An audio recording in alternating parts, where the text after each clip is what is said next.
para contar sobre o Palmeiras. Confesso que me surpreendi com essa. Flaco Lopes, centroavante, contratado por 9 milhões e meio de euros, demorou um tempão para vingar com a camisa do Palmeiras. E um dos motivos era o excesso de balada.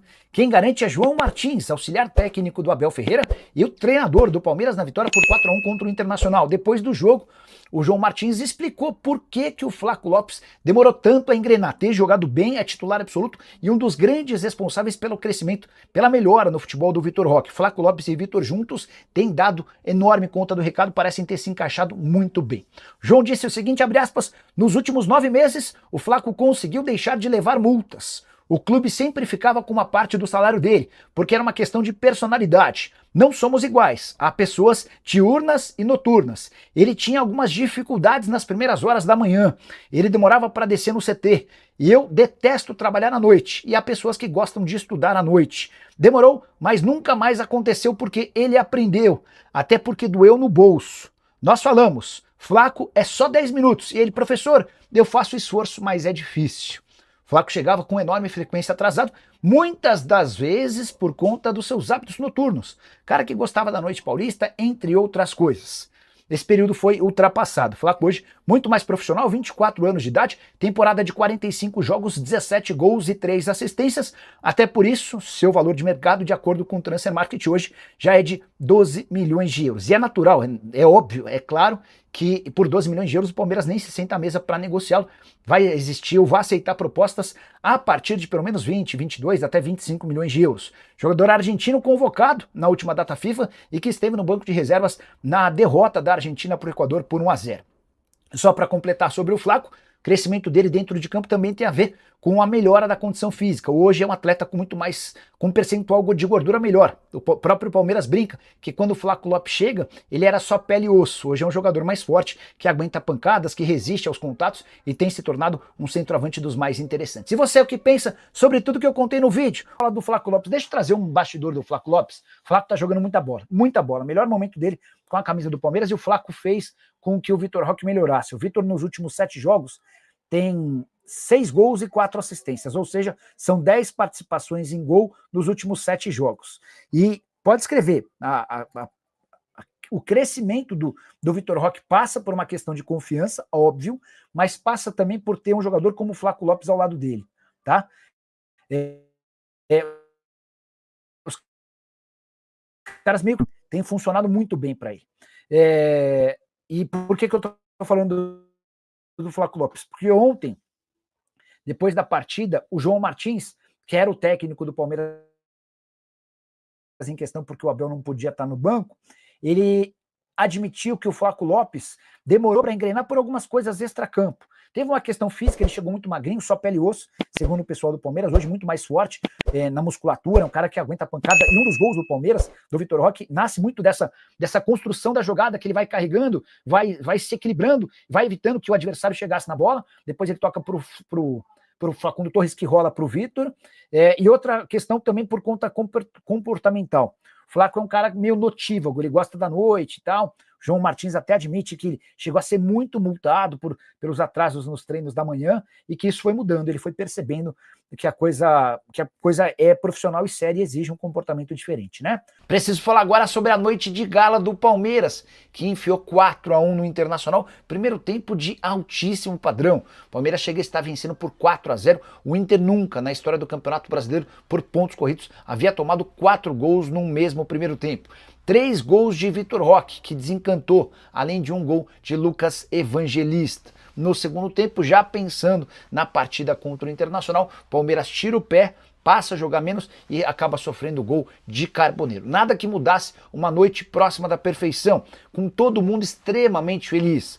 Vitor Roque em especial. Primeiro hat-trick dele com a camisa do Palmeiras, são 7 jogos, nos últimos 7 jogos, ele tem 6 gols e 4 assistências, ou seja, 10 participações em gol em apenas 7 partidas. Flaco Lopes não marcou, mas voltou a ser extremamente importante para o Palmeiras. A estreia de Andrés Pereira aconteceu, ele entrou aos 18 minutos do segundo tempo e foi ovacionado pelo estádio. Queria registrar também o retorno de Bruno Rodrigues, que não jogava desde janeiro do ano passado, por conta de 2 cirurgias no joelho, uma delas de patela, das mais graves de todas, e foi bastante bacana entender a emoção e os aplausos dos jogadores do próprio Palmeiras, todo mundo de pé para aplaudir o retorno de Bruno Rodrigues. Só para registrar, completar também que o Palmeiras pulou para a vice-liderança do Campeonato Nacional, 46 pontos conquistados, só um a menos do que o Flamengo. Palmeiras e Flamengo com o mesmo número de jogos. Cruzeiro aparece na terceira colocação com 44 pontos e um jogo a mais do que a dupla.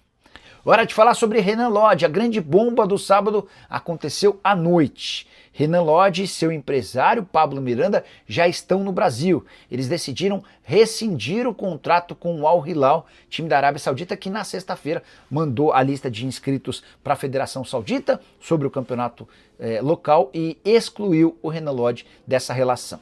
Renan notificou o Al Hilal de que está entrando com um processo na FIFA e na Corte Arbitral do Esporte, exigindo a rescisão do contrato de forma antecipada. Tudo porque o atleta foi impedido de atuar na liga local. Há uma série de casos parecidos e jurisprudências. Inclusive tive acesso a uma condenação contra o Adana da Demirspor, da Turquia. Por conta de situação parecida, um atleta estrangeiro foi contratado, acabou não sendo inscrito por conta da limitação de estrangeiros e isso acabou garantindo a ele o direito de rescindir o contrato. Desde 2013, há uma série de decisões da FIFA e da Corte Arbitral do Esporte tratando sobre o desregistro de jogador por causa da cota de estrangeiros na liga. Através das suas redes sociais, o Renan Lodge disse o seguinte, abre aspas, busquei assessoria jurídica e fui informado de que não posso ser privado de exercer a minha profissão. Tomei a decisão de buscar meus direitos, espero ansiosamente que os órgãos responsáveis julguem meu caso o mais rápido possível para que eu possa voltar a fazer aquilo que eu amo, sem nenhuma restrição. O Lodge, antes de optar por essa rescisão ou esse caminho litigioso, ele havia calculado que jogaria no máximo 11 partidas na atual temporada. Isso se o Al Hilal fosse até a final da Champions League Asiática, o único torneio que ele poderia disputar, e se o técnico Simone Inzaghi usasse o Lodge para a lateral esquerda nesse campeonato, que talvez não seja muita lógica, até porque o Lodge estaria sem ritmo, concorrendo, por exemplo, contra o Theo Hernandes, recentemente contratado. Diante desse cenário, o Lodge entrou na justiça e agora aguarda por uma posição. Queria contar só mais alguns bastidores. Ao longo dessa semana, diante da possibilidade de o Lodge deixar a Arábia Saudita, o time saudita cogitou a possibilidade de cancelar o visto do atleta, mas desistiu até porque entendeu que se o fizesse, daria a chance de vitória nos tribunais enorme para o atleta. Sobre a chance de Renan Lodge jogar no Brasil, isso vai ser discutido num segundo momento. É natural que o empresário dele, o Pablo Miranda, já tenha sido procurado por times daqui, mas o Lodge quer entender primeiro quais serão as posições de FIFA e Corte Arbitral do Esporte para escolher seu futuro. Al Hilal, que tem 3 laterais esquerdos, todos contratados por um caminhão de dinheiro. Renan Lodge foi o primeiro, 22 milhões de euros, o segundo Muteb, que custou 28 milhões de euros, e o Theo Hernandes custou mais 25 milhões de euros. Estou muito curioso para saber como Marcos Leonardo e Caio César vão se comportar em relação ao fato de também terem ficado fora da lista de inscritos no Campeonato Saudita. E você, o que pensa sobre tudo isso? Use o espaço para comentar e registra a sua opinião. Minha família, ficamos aqui com aquele giro de notícias super importante para você ficar por dentro de tudo, não perder nada. Chega aqui deixando aquele like maroto no canal do Verdão, né? O Palmeiras foi um. Se você ficou no vídeo até agora, não esqueça em parte alguma de deixar aquele like maroto, se inscreva no canal, ativa também o sino das notificações para ficar por dentro de todas as atualizações do Palmeiras. Um grande abraço para você, até o próximo vídeo, vamos com tudo para cima e vamos que vamos.